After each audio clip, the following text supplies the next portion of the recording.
Some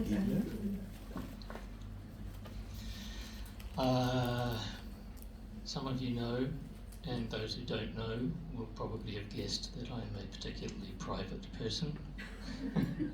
I don't say very much unless I'm forced to get up here, and I kind of like it that way, and I don't share myself easily, but in keeping with the mood of the evening, it seems, I may share a little about myself, just because, not because I'm no one special.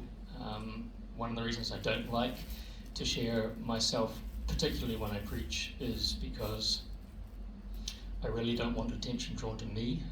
I want attention drawn to Jesus. And so, Lord, I pray that whatever I say tonight, Lord, that this is about you, that every eye and heart will be drawn to you, and that we will see you and not Blair.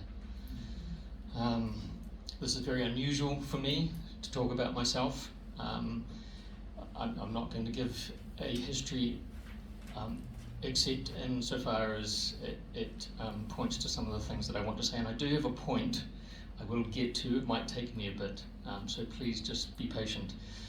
In the third week of August 1970, something truly amazing happened in the world, and it was something that was truly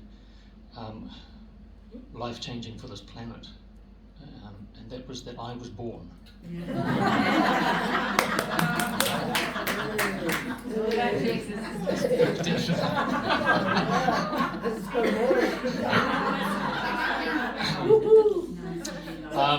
I was born in what is called a face presentation birth. I didn't know that at the time, of course. All I knew was that I had lungs full of all kinds of goopy stuff that I'd been swimming around in for some time. And so I got a lung full of that and was promptly taken off to have my lungs pumped. It wasn't a great start to life, and it forebode things to come. My parents called me Geordie, a name that as a child I loathed, and kept it secret for as long as I could. It was a nod to my father's Northumbrian roots, and fortunately, thank God for my grandmother. My grandmother refused to call me Geordie. Every time she came for a visit, she would ask, "How's the band?" And so this went on for months and months, and finally my parents threw up their hands and said, "This is nuts, we'll call him by his second name, Blair." I don't think my parents knew, at least if they did, they never told me, that the meaning of the name Blair was a battlefield. And in my early years, I battled with certain things. Shortly after I was born, my mother realized there was something wrong. I screamed and cried all the time, and as I grew, that went on, and she didn't know what to do, and in fact nobody really knew what to do. I looked as a young boy like the poster child for a global famine relief. I had the distended stomach, the xylophone ribs, my arms were so skinny at the top that a little child could put their hands right around them, at skinny legs, at the works. And so it was obvious that there was some kind of illness that I was suffering from, but nobody really knew what it was. Until the sister of a friend came back from the UK, and she said, "Well, look, there's this thing happening in the UK where they're finding out that children are allergic to gluten. Maybe it's that." And nobody knew really what that was in those days. It was sort of a time of experimentation for people who were celiacs. My mother would go down to the local flour mill and buy whatever gluten-free flour she could find and make me loaves of bread that tasted very much like sawdust. It was a horrible thing, but you lived with it. Throughout my early years, and this is probably related to my birth, I suffered severely from colds and bronchitis. I'd have a cold that would last for 2 weeks, then I'd have about a week's reprieve, and then it was back into the colds, and they went on time after time, over and over and over. I seemed to have no immunity and no resistance and no resilience.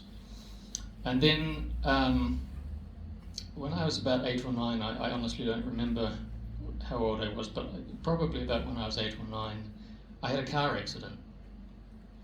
Not your usual kind of car accident. I had in only ways that I can do, a very spectacular kind of unique car accident. We had school,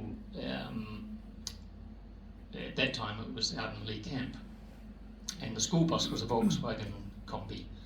And as you know, the doors would open both ways on the Combis. And we were coming back from school one afternoon, and one of my fellow students said, "I dare you to open the door." Yeah. And I said, "I will if you will."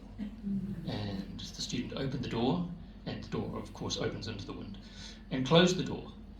And so I opened the door and hung on to the door as it flung wide open, and I flew through the sky onto my head and split my head open, and actually it wasn't funny at the time, obviously, but if you know, when I eventually go bald, there's a scar from the 18 stitches in the back of my head and a big dip in the back of my head where the bones have knit together, and I'll look like I've been some kind of a bar brawler. But at the time it wasn't good. My mother thought that I was either going to die or be paralysed, because I kept crying out, "I can't feel my legs, I can't feel my legs, and I can't see." And so they rushed me to hospital, and then they wouldn't give me any anaesthetic because they thought that I might not wake up. So I in and out of consciousness, I remember them probing around the back of my head. It wasn't pleasant. But I survived, as you can see. But as a consequence, I suffered quite severe headaches for years after that. In fact, to this day, if I get not even a very bad bump on the head, but if I get a bump on the head, I'll get a headache. But I mean, that's really about it. But you know, before the age of 10, my life was already some kind of a battlefield. Something that I shouldn't have been surprised at, since that's what my name means. Just before I turned 12, my father suddenly died, and my whole world just collapsed at that moment. It just absolutely changed, to never be the same again. It was catastrophic for me. I lost any sense of self-confidence that I might have had, and I retreated further into myself after that time. In my 20s, I contracted Campylobacter. Now, Campylobacter is a fairly common, usually mild form of food poisoning. Not for me. I was taken to hospital where I nearly died. And it was the most horrific experience. A couple of years after that, I got this funny little children's illness called chickenpox. I don't recommend it. In children, it's fine. As an adult, it was horrendous. I would wake up 4 or 5 times a night, soaking wet. I was soaked, the bed was soaked, everything was soaked. I didn't know people could sweat that much. It's incredible. 4 or 5 times a night, went on and on. I was covered head to toe in pox, and it was so itchy, and and I said, I knew, you don't scratch them, don't scratch them. It was a particularly virulent strain. My doctor brought his little 5-year-old girl so that she could contract chickenpox, and she probably got a stroke. It was crazy. I finally recovered from that, and 2 weeks later, I came down with shingles. They told me once you've had chickenpox, you can't get it again. So funny. Anyway,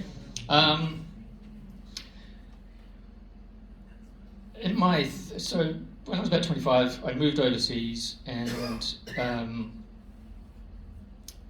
as time went on, I started. Life was okay, and I seemed to be doing okay. But as time went on, I began to get quite ill, and I didn't know what it was. my body seemed to be reacting to all kinds of foods. I couldn't, eventually I couldn't eat tomatoes or pumpkin or nut. They didn't even seem related. Garlic, soy, all kinds of things. My body was just starting to shut down, I eventually felt. At first I wasn't too worried, but by the time I dropped down to 50 kilos, then I thought, it's not good. And I began a search to try and find out what was wrong with me health-wise, which eventuated in me selling my business and moving back here. It took a while, but it was a horrible time. I suffered from foggy brain syndrome. I couldn't think clearly. I couldn't sleep. I felt constantly exhausted. I'd wake up at night. I'd wake up at night, but then I'd wake up in the morning feeling like I'd just been hit by a train. My stomach was bloated, and I was in pain constantly. And it was a terrible time. And about the same as this was going on, all of these physical things that I'd endured, I began to experience sort of emotional battles. I got severely depressed. I mean, really, really depressed. I would sit in the office staring at the wall for hours and hours, unable to do anything. I mean, I just couldn't function. I would lie awake most of the night. We lived in a high-rise, and there was 72 floors in the building, and I used to think what it would be like should I climb to the top and find a way to jump off. And over I was plagued with thoughts of suicide, and it was a constant battle to just live. And my marriage at that time was, for me, unbearable. My church was sucking the life out of me. I was living in a city that sucked the life out of me. And yet God, I was crying out to God and all of this, and God wouldn't take me out of it. I tried to leave several times, and for various reasons that I know God was in, He just blocked that, and it didn't happen. And it was just an incredible battle for me to do the will of God. Now, I had made to myself a kind of vow that whatever God asked of me, I would do in my life. If He said, I want you to do this, I would always say yes to Him, no matter how hard it was. And honestly, sometimes there have been times where it's been, it's taken a while to say yes. But it was a constant battle just to do the will of God. And it took everything that I had just to keep going. And sometimes I'd say to the Lord, it's just too hard. It's too hard to follow you. I can't. I don't think I can do this anymore. I need to stop. I want to sit down. And I would feel, often I would think of myself as a boxer. This is how my life felt. Like I was a boxer in a ring, and I was getting knocked to the ground, and I'd get pummeled and smacked to the ground, and God would be there on the side saying, get up Blair, and I'd get up just to be smacked down again. And he'd say, get up Blair, and I'd get up that's what my life felt like, just constantly getting up to be smacked down again. And I'm a natural sprinter. I was quite fast when I was young, but life to me felt like it was just a marathon, and I didn't understand why would you make me the kind of person who's naturally physically a sprinter, but that's the way I deal in life. Why would you make me a sprinter and you put me in this endurance race? It's grueling. I don't know that I can do it. And I looked back on my life that far and thinking, I'm not half the man that I wanted to be when I was a child. I grew up in my teenage years thinking, by the time I'm 18, I want to be seeing miracles. I want to be praying for the sick and seeing them healed, and driving out demons from people possessed and oppressed of the devil, and none of that. I'm barely making it, just battling to survive. And then in 2018, something happened. I didn't know that it happened at the time, but something happened that over the ensuing years I began to find out. And it started in Donald Trump's first term. I had always disliked my family name. I didn't hate it, not like my first name, but I just thought, Donaldson, it's like the world's most boring name. And I'd always planned to write a book, and I thought, if I ever write a book, there's no way I'm calling the author Blair Donaldson. Not a chance. And so I didn't really like Donaldson. The funny thing was that my dad's name's not even Donald. It's like son of Donald. No. Somewhere in Donald Trump's first term, and perhaps this is why, I don't know, I don't really follow, but this is why he gets called the Donald.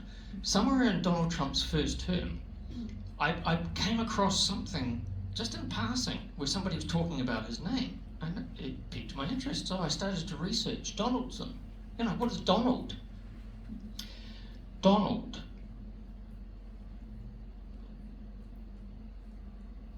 Ruler of the world. Suddenly I went, wow. Not so boring after all.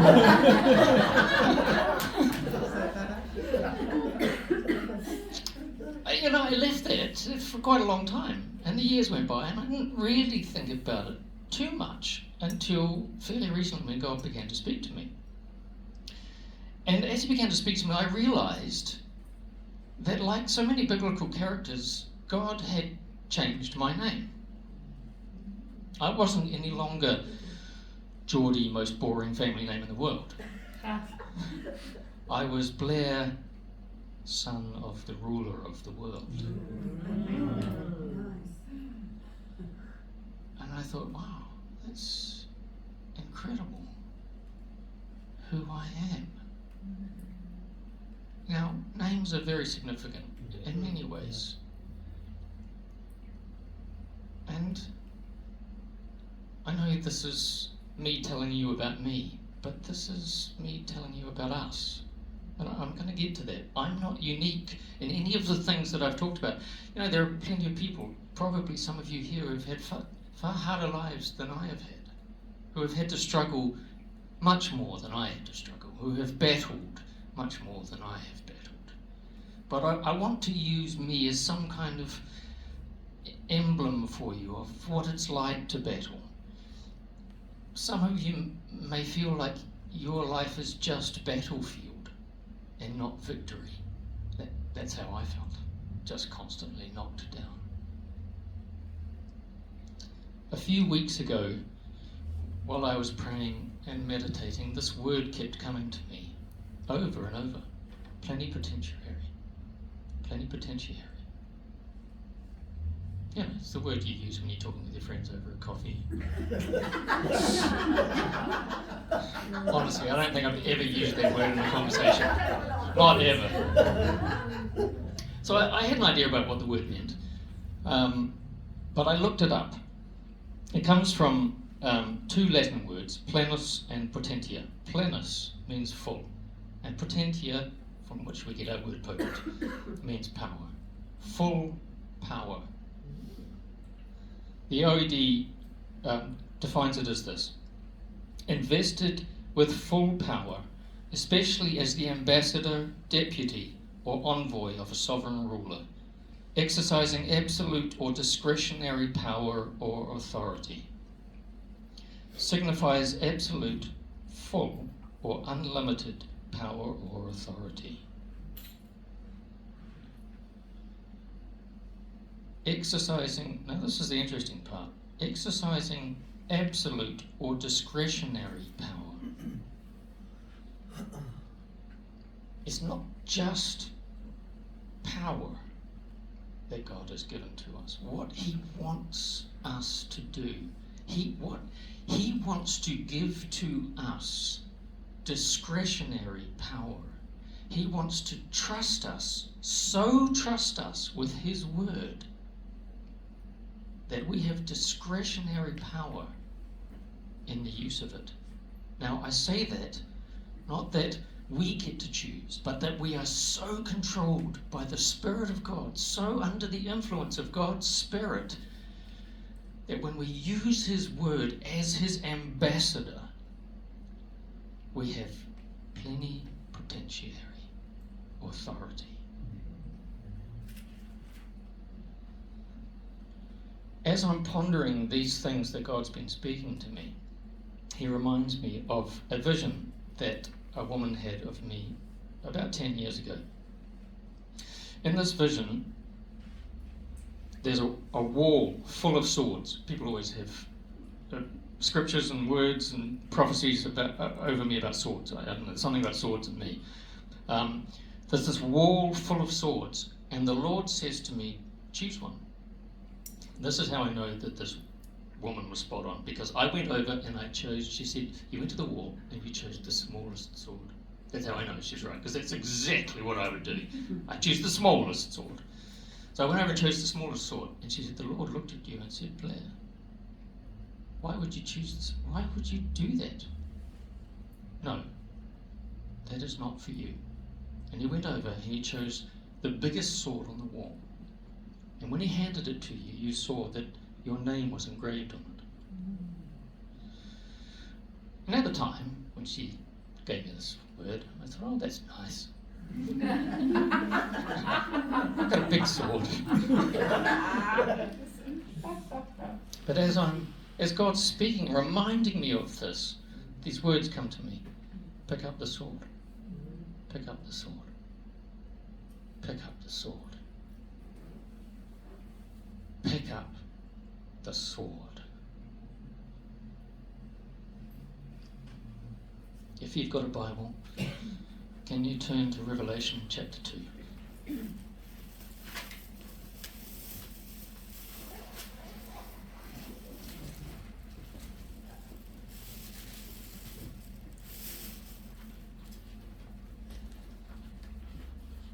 Revelation chapter 2, verse 12.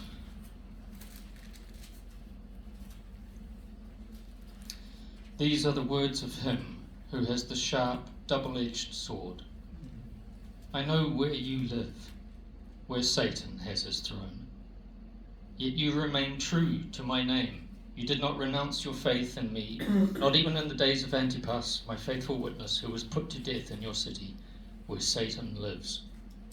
Nevertheless, I have a few things against you. There are some of you who hold to the teaching of Balaam, who taught Balak to entice the Israelites to sin, so that they ate food sacrificed to idols and committed sexual immorality. Likewise, you also have those who hold to the teaching of the Nicolaitans. Repent, therefore, otherwise I will soon come to you and will fight against them with the sword of my mouth. Whoever has ears, let them hear what the Spirit says to the churches. To the one who is victorious, I will give some of the hidden manna. I will also give that person a white stone with a new name written on it, known only to the one who receives it. You have endured. Your lives have been a battlefield, and yet you have endured. You're still following me. You haven't given up. Everything you've endured, and every time your life has been a battlefield and you haven't given up, has been preparation for now. Every time you haven't given up, every time you have endured, has been preparation for now.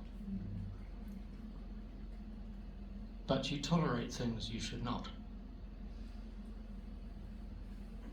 This is his warning to us.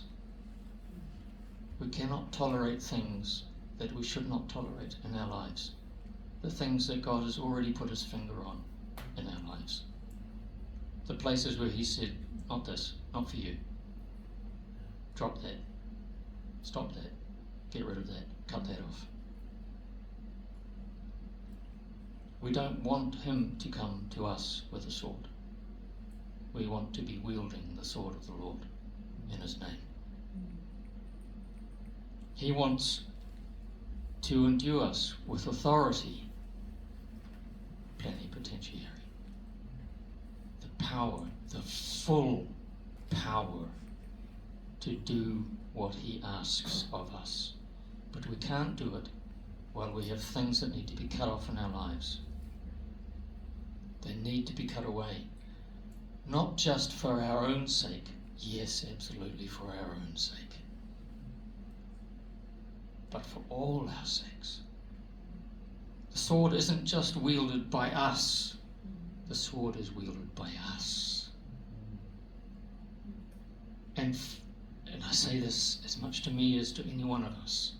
The things that we won't let go of are a hindrance to what God wants to do, not only in our lives personally, but collectively. He wants us to be people who have full power. He wants to entrust to us discretionary power, to know when to act, so in tune with the Spirit of God that we are acting as if God is acting. But he can't if we're clinging to anything that is unclean or that he's already put his finger on in our lives. We have to let it go.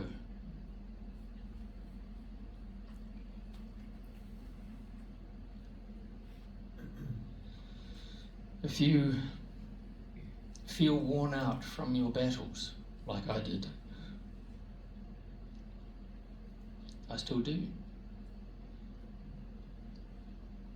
I feel like I'm running on empty. But God said to me, full power. Full power. You are the ambassadors of the Lord. Ambassador, extraordinary, plenipotentiary. Pick up your sword. Pick up your sword. This song came to me as I was preparing this message. Lift up the hands that hang down. I know there are some of us whose hands are hanging down.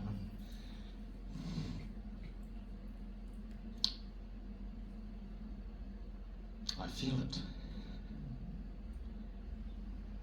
There are reasons for it, and God knows. Maybe you can't lift those hands up.